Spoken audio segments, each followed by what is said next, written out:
कोई भी कीमती वस्तु मेरे पास गिरवी रखनी होगी। मैं साथ अपने पुश्तैनी गहनों में से एक सुंदर कड़ा लेकर आया हूँ। मैंने यह हार गिरवी रखकर तुम्हें पैसे दे दिए।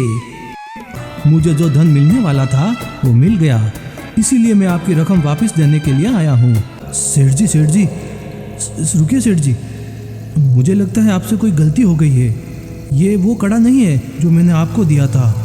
भला मैं तुम्हारे साथ ऐसा क्यों करने लगा? मैं किसी और के गहने तुम्हें क्यों दूंगा? क्या आप इनकी जांच करके मुझे बता सकते हैं कि ये असली है या नकली? बेटा, ये गहने तुम्हें जिसने भी दिए उसने तुम्हें धोखा दिया है, क्योंकि ये गहने सोने के नहीं बल्कि ये तो नकली है, बिल्कुल नकली। इनकी कुछ भी कीमत नहीं है। इसलिए मोहन ने नगर के राजा के दरबार में सुनार की शिकायत करने की सोची।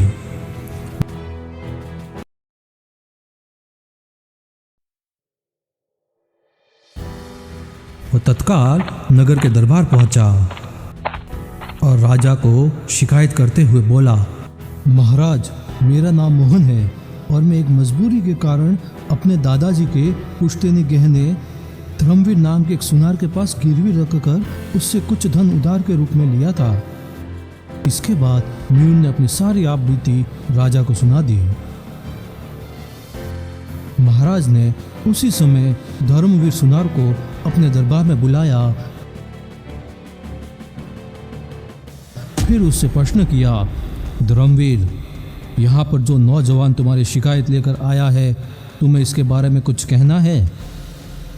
महाराज, ना जाने कितने ही लोग अपने मुश्किल समय में गहने गिरवी रखकर मुझसे कर्ज ले जाते हैं, लेकिन इस नौजवान के अलावा आज तक किसी ने मुझसे ऐसी बात नहीं की। महाराज, जब उन लोगों के पास पैसे आ जाते हैं तो वो अपना कर्ज चुकाकर अपने गहने वापस ले जाते हैं। अब आप ही बताइए महाराज, मुझे छल कपट करना ही होता तो मैं केवल इस व्यक्ति के साथ ही क्यों करता? महाराज कहने लगे, तुम जो कह रहे हो वो बात भी ठीक है।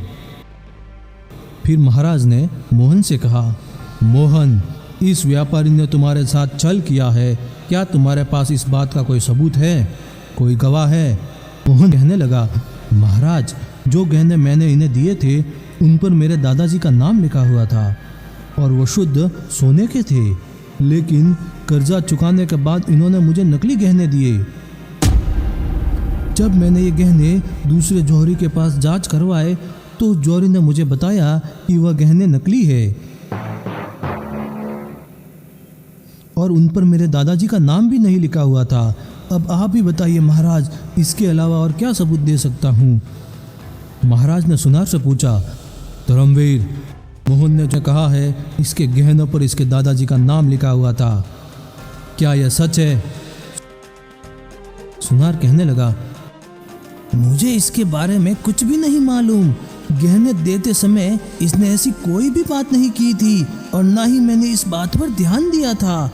ऐसा लगता है इसी ने नकली गहने गिरवी रखकर मुझसे पैसे लिए थे, क्योंकि मैंने वही गहने उससे लौटाए हैं जो इसने मुझे दिए थे।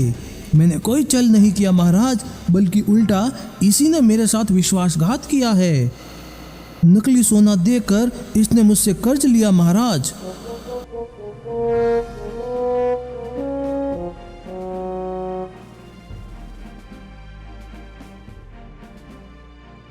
महाराज ने कहा, दोनों की बातें सुनकर मुझे किसी पर भी विश्वास नहीं हो रहा, लेकिन मोहन ने जो गहने गिरवी रखे थे वे असली है या नकली, इस बात का भी कोई प्रमाण नहीं है।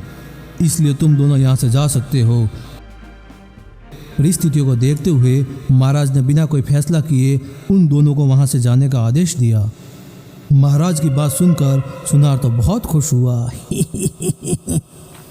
और वह अपने घर की तरफ चल दिया, लेकिन मयूर, उसे अपने गहने खो जाने के कारण बहुत दुख हुआ और दुखी मन से वहाँ से चला गया।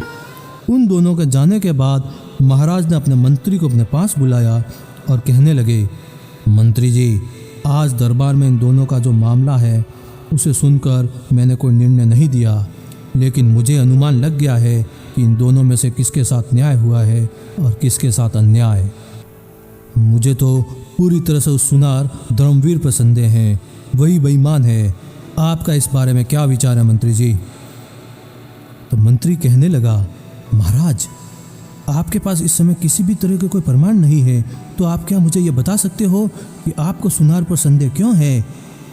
मंत्री जी, मुझे सिर्फ संदेह ही नहीं बल्कि पूरा विश्वास है कि वह सुनार ही असली अपराधी है, क्योंकि सुनार ने कहा कि उस नौजवान ने उसे जो जेवर दिए थे वो नकली है। लेकिन कोई भी सुनार नकली सोने को असली सोना समझने की गलती कभी नहीं कर सकता। इसके अतिरिक्त अगर उस नौजवान मोहन को सुनार के साथ धोखा करना ही होता तो वह कर्ज के रूप में ली गई रकम को ब्याज समेत वापस क्यों करता? अब आप ही बताओ, क्या यह उचित हो सकता है? इसलिए मुझे पक्का विश्वास है कि उस सुनार ने इस नौजवान के साथ धोखेबाजी की है। लेकिन अब समस्या ये है कि इस बात का कोई सबूत हमारे पास नहीं है। इसलिए हमें क्या करना चाहिए मंत्री जी?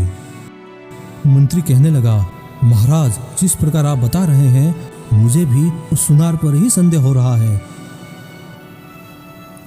यह भी तो हो सकता है महाराज कि उसने पहले भी कई लोगों के साथ छल किया हो। आप आदेश दीजिए, मैं सिपाहियों को भेजकर उस सुनार को कैद कर लेता हूँ, फिर वही सारी सच्चाई बताएगा। नहीं मंत्री जी, अगर उसे इस समय कैद किया गया तो हम उसके अपराध को साबित नहीं कर पाएंगे।